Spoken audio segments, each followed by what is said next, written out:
이야기는 이 가나안 정복을 위해서 모든 것을 진두지휘하던 여호수아의 마지막 설교에 대한 이야기입니다.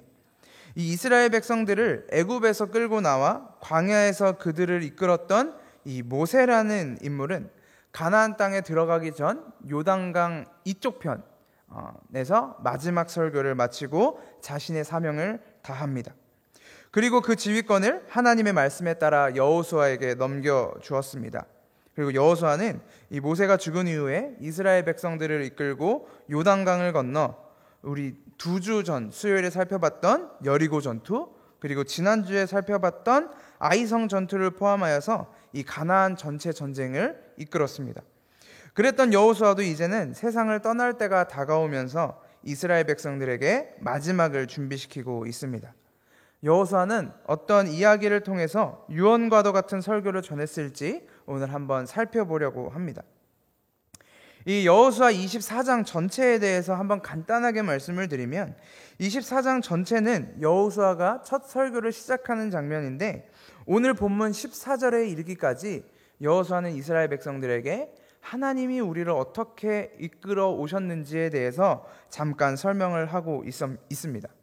여호수아의 이야기는 그들에게는 아주 먼 옛날의 일이었을 아브라함의 이야기부터 시작을 하고 있습니다.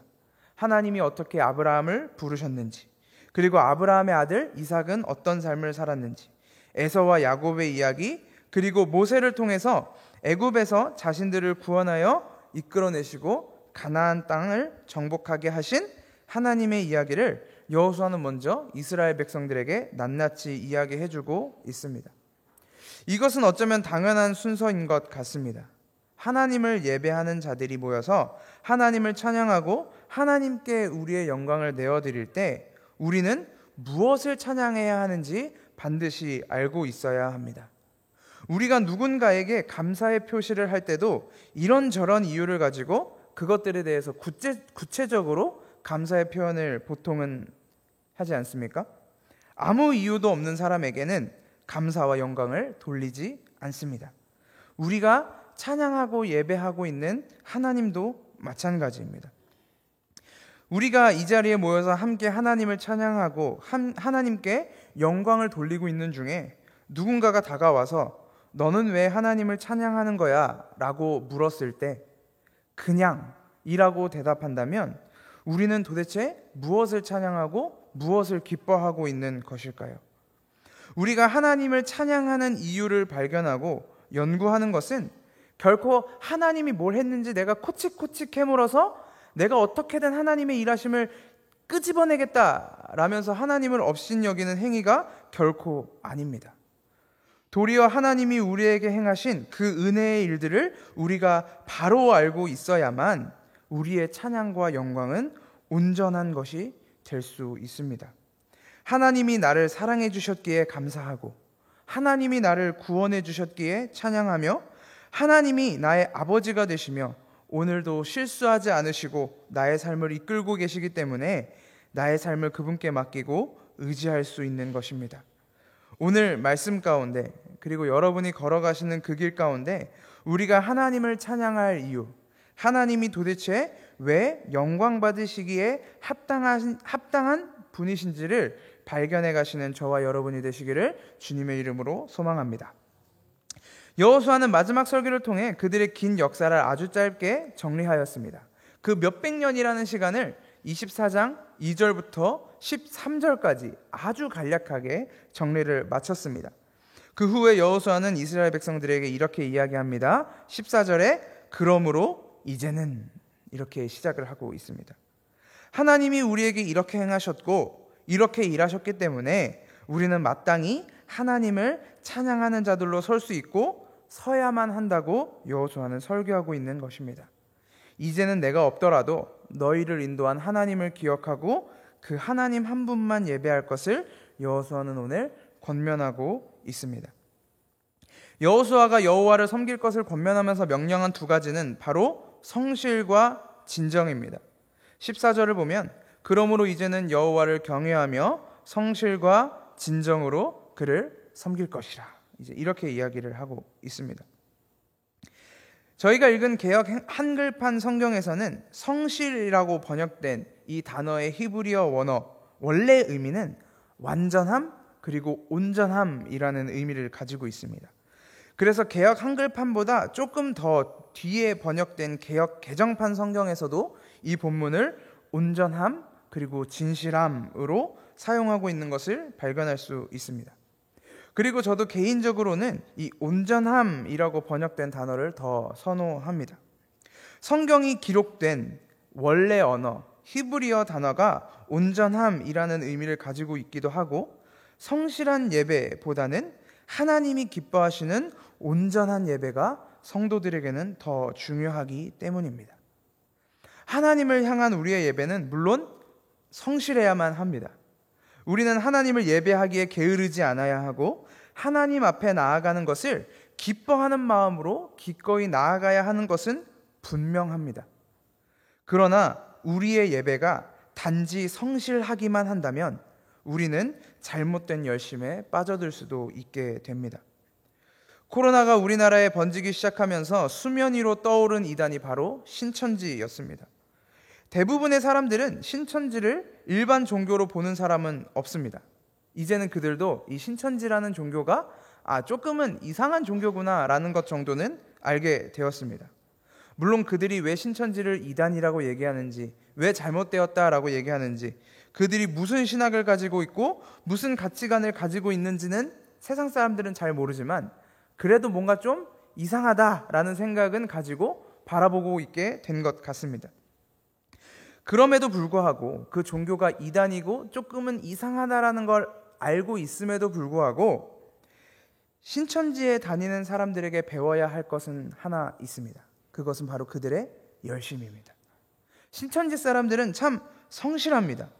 그들은 열심히 전도하고 열심히 복음을 전하고 성실하게 예배에 가고 그리고 진심으로 그들의 교주 이만희를 사랑하는 것 같습니다.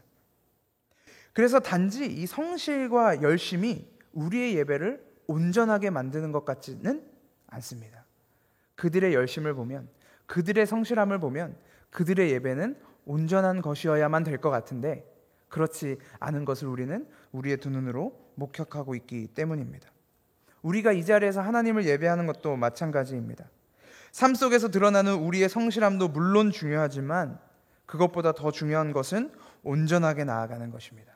하나님이 원하시는 예배, 하나님이 원하시는 섬김을 내어드리는 것이 우리가 그리고 성도들이 꿈꿔야 할 모습입니다.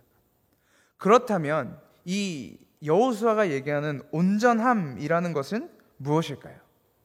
이 온전함에 대하여는 마태복음 5장 48절에서 예수님이 이렇게 말씀하셨습니다. 그러므로 하늘에 계신 너희 아버지의 온전하심 같이 너희도 온전하라. 이것이 온전함입니다. 하나님의 것으로 예배하는 것, 하나님이 기뻐하시는 것을 나도 기뻐하고 하나님이 미워하시는 것을 나도 미워하는 것, 그것이 우리가 바라야 하는 온전함입니다. 내가 원하는 것, 내가 하고 싶은 것, 내가 드리고 싶은 것을 드리는 것이 아니라 하나님이 원하시는 것, 하나님이 받고자 하시는 것을 드리는 것이 바로 온전함이라고 볼 수 있습니다. 계속해서 14절에서 예배를 추구하는 두 번째 모습은 바로 진정입니다. 우리나라 말에 진정이라고 하면 보통은 우리 마음속에서 우러나오는 진심 혹은 정성 정도를 먼저 떠올리실 수도 있을 것 같은데 이 성경에서 사용된 진정이라는 단어는 우리 마음의 상태를 의미하는 진정이 아니라 진리와 진실함을 의미하고 있습니다. 하나님께 나아가는 예배에 진리이신 하나님의 말씀이 없다면 우리의 예배는 언제고 왜곡될 수 있습니다. 앞서 예로 들었던 신천지에 다니는 교인들이 그렇게 열심히 교회를 다니고 그렇게 성실하게 마음을 다하여 예배하고 있는데 우리는 왜 그들을 이단이라고 부릅니까? 그들이 진리를 왜곡하고 있고 하나님의 말씀을 자기들의 입맛대로 바꾸어서 사람을 섬기고 있기 때문입니다. 진리가 없을 때 일어나는 비극이 바로 이런 비극입니다.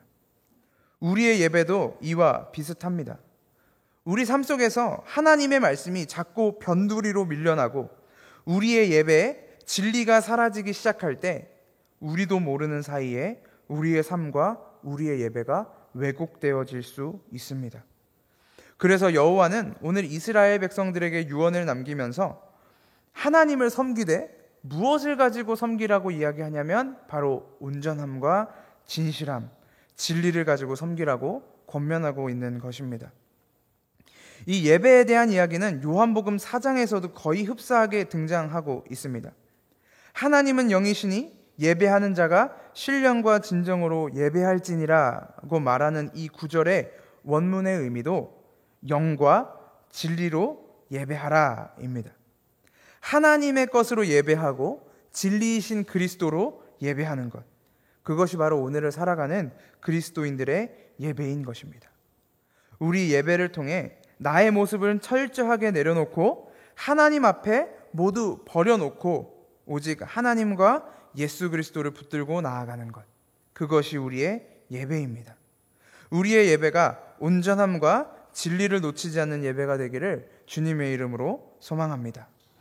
우리 그리고 오늘 본문 24장 15절부터 한번 더 말씀을 읽어보려고 하는데요. 15절부터 21절까지 한번 저희 교독해서 한번 읽어보도록 하겠습니다. 여호수아 24장 15절부터 21절까지의 말씀을 저와 함께 읽도록 하겠습니다. 제가 먼저 15절을 읽겠습니다. 만일 여호와를 섬기는 것이 너희에게 좋지 않게 보이거든 너희 열조가 강 저편에서 섬기던 신이든지 혹 너희의 거하는 땅 아모리 사람의 신이든지 너희 섬길 자를 오늘날 택하라. 오직 나와 내 집은 여호와를 섬기겠노라.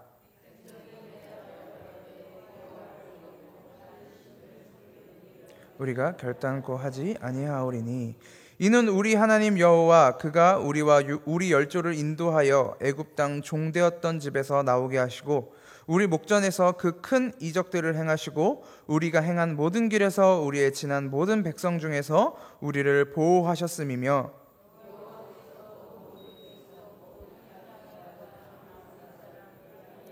쫓아내셨음이라. 그러므로 우리도 여호와를 섬기리니 그는 우리 하나님이시니이다. 여호수아가 백성에게 이르되 너희가 여호와를 능히 섬기지 못할 것은 그는 거룩하신 하나님이시요 질투하는 하나님이시니 너희 허물과 죄를 사하지 아니하실 것임이라. 너희가 여호와를 버리고 이방 신들을 섬기면 너희에게 복을 내리신 후에라도 돌이켜 너희에게 화를 내리시고 너희를 멸하시리라.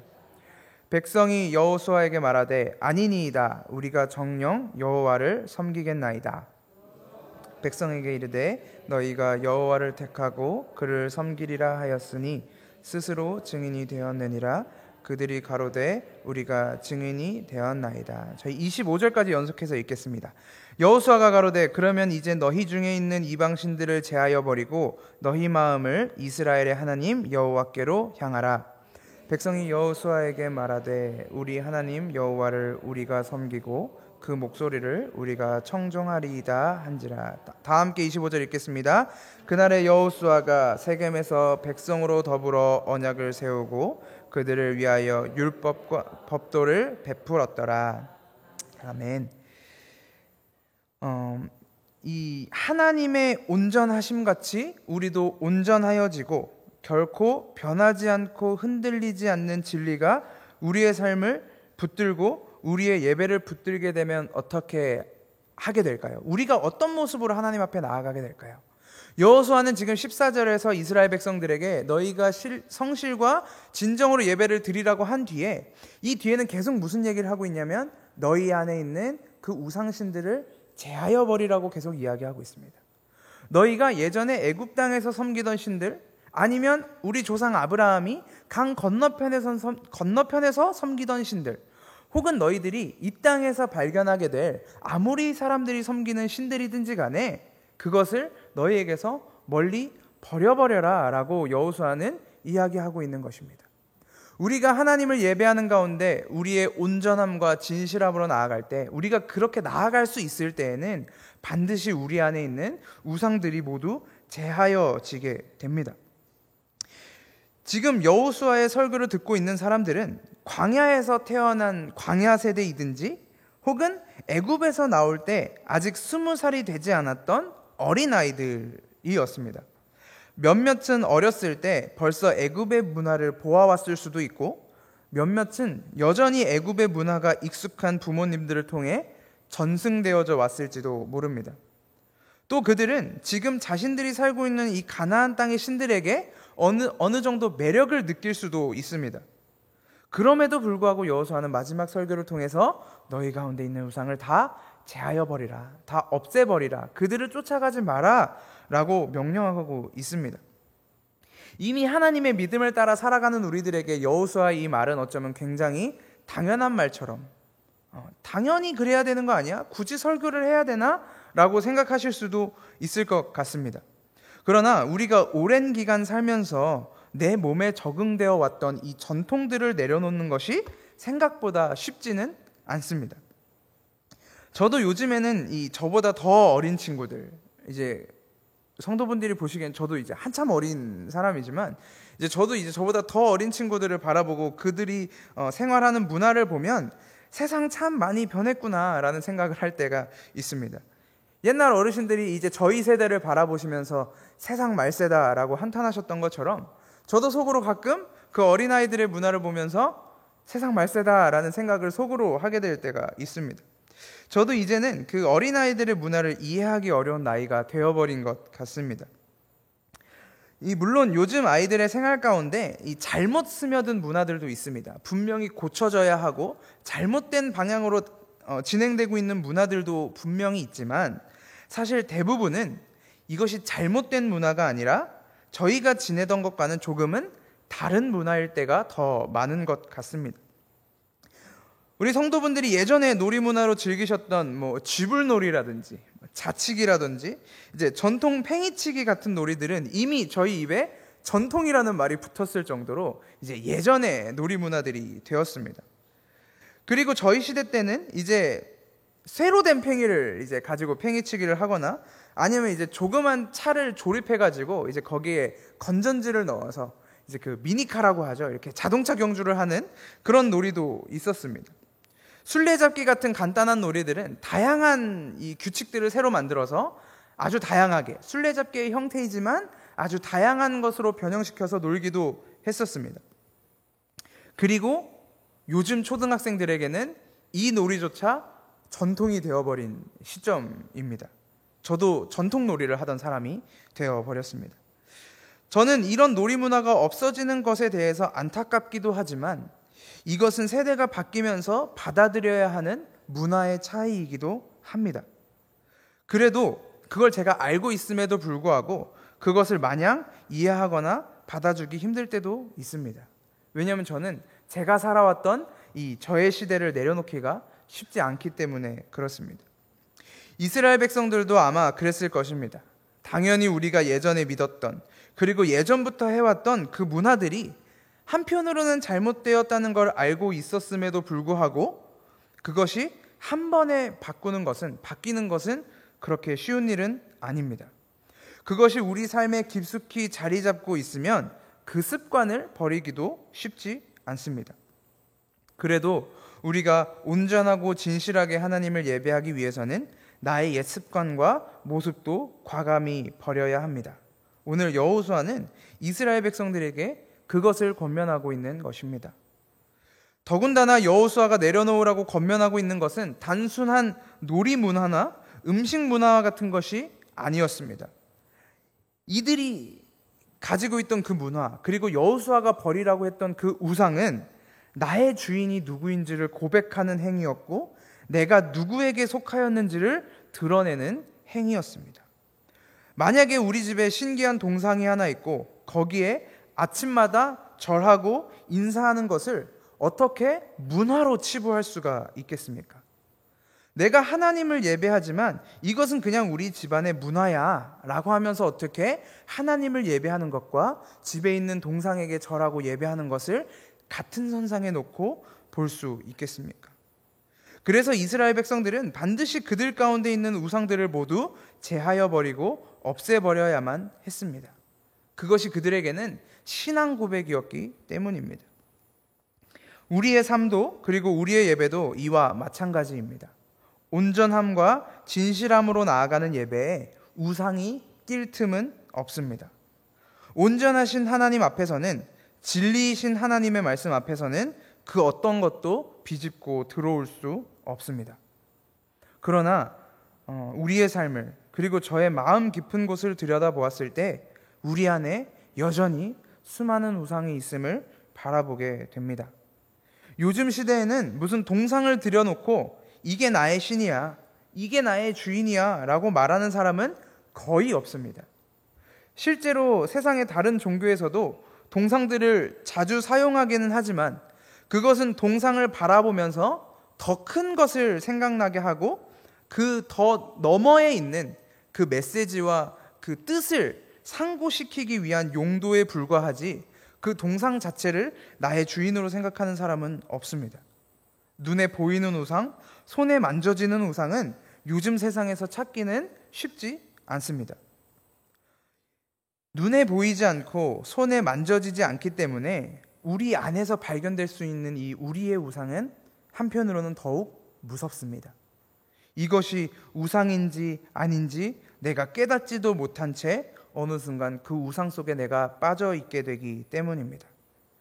우리의 마음속을 채우고 있는 눈에 보이지도 않고 손에 만져지지도 않는 우상은 무엇일까요? 그것은 바로 나라는 존재입니다.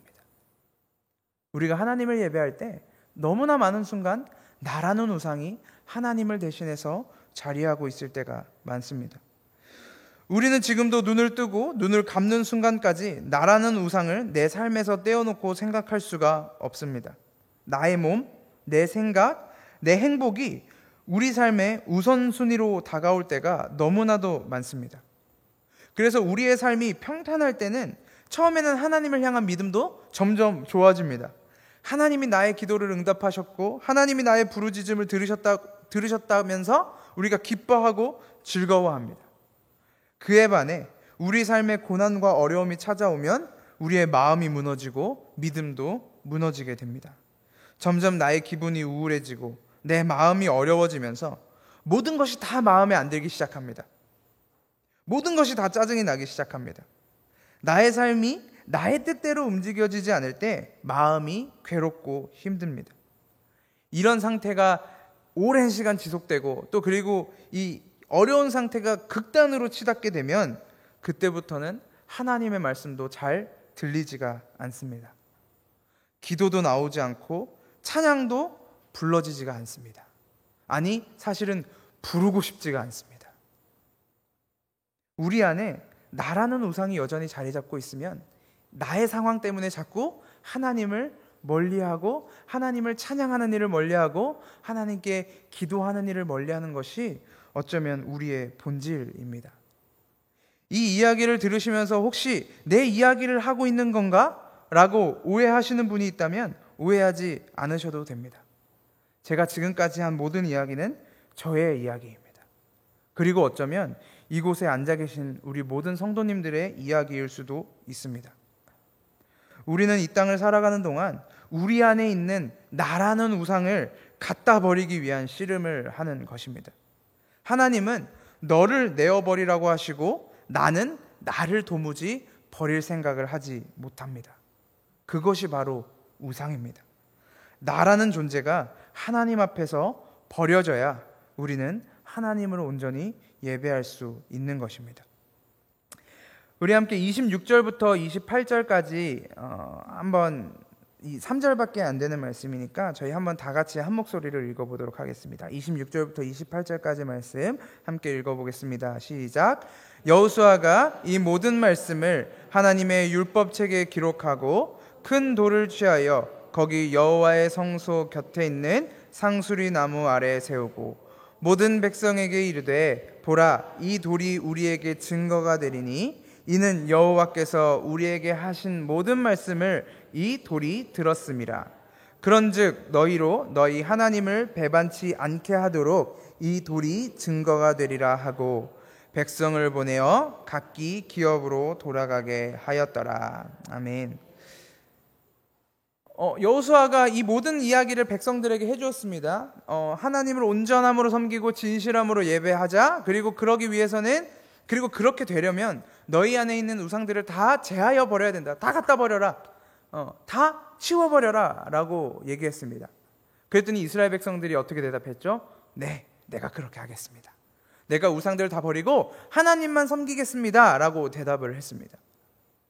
그리고 나서 이제 여호수아가 그들에게 그렇다면 너희가 이 율례와 이 법도를 지켜야 될 거야 라면서 가나안 땅에서 지켜야 할 율례와 법도들을 주었습니다. 그리고 오늘 마지막으로 저희가 읽었던 말씀을 보면 그 언약, 이 이스라엘 백성들이 입술을 통해서 고백했던 그 신앙 고백, 그 언약을 기억할 수 있도록 돌 하나를 가져다가 두게 한 것을 볼 수 있습니다. 27절을 보면 모든 백성에게 이르되 보라 이 돌이 우리에게 증거가 되리니 이는 여호와께서 우리에게 하신 모든 말씀을 이 돌이 들었음이라. 그런즉 너희로 너희 하나님을 배반치 않게 하도록 이 돌이 증거가 되리라 라고 말하고 있습니다. 실제로 이 돌이 귀가 있어서 백성들의 말을 들었다는 것은 아닙니다. 이 돌을 세워서 하나님의 백성들 사이에 징표가 되게 하고 이 돌을 바라볼 때마다 우리가 하나님만 섬기겠다고 결단했던 그때를 기억하고 돌아오라, 돌아오라 라고 말하는 징표인 것입니다.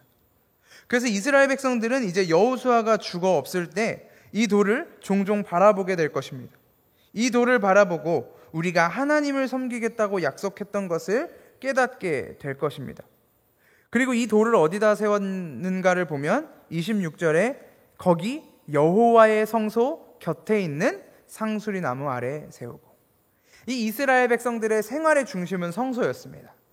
제사를 매일 드리러 왔고 또 제사가 필요할 때마다 항상 성소에 왔고, 그리고 이 이스라엘 백성들이 무슨 일만 있으면 성소에 모여서 하나님께 예배하고 제사를 드렸습니다. 그래서 이 이스라엘 백성들은 어디를 가든 이 돌을 바라볼 수 있었을 것입니다. 그 돌을 바라볼 때마다 그래, 내가 여호수아가 살아있을 때 내가 여호수아랑 약속했지, 하나님의 율례와 법도를 지키겠다고 약속했지 라면서 계속 되뇌일 수 있었을 것입니다. 여호수아의 마지막 설교, 마치 유언 같은 설교, 그리고 이스라엘 백성들의 결단을 추구하는 권면, 그리고 그 모든 것들을 다 완성한 후에 마지막으로는 그 약속을 생각나게 하는 돌까지 세워놓았지만 이스라엘 백성들은 어떻게 됐죠? 이스라엘 백성들은 또 머지않아서 하나님을 버리고 하나님의 말씀을 지키지 않고 율법과 율례에서 떠나는 것을 우리는 뒤에 성경들을 통해 이미 발견하였습니다. 여호수아는 자신이 세상을 떠나면서 이스라엘 백성들이 하나님의 말씀을 지킬 수 있도록 자신이 할 수 있는 모든 조치를 다 해주었습니다. 하나님이 우리에게 하신 일, 하나님이 우리에게 베푸신 은혜, 그리고 백성들의 결단, 백성들의 고백, 그리고 그 고백이 생각날 수 있게 만드는 그 돌의 징표까지 다 세워놓고 이 세상을 떠났지만 그것은 결국 실패로 돌아갔습니다.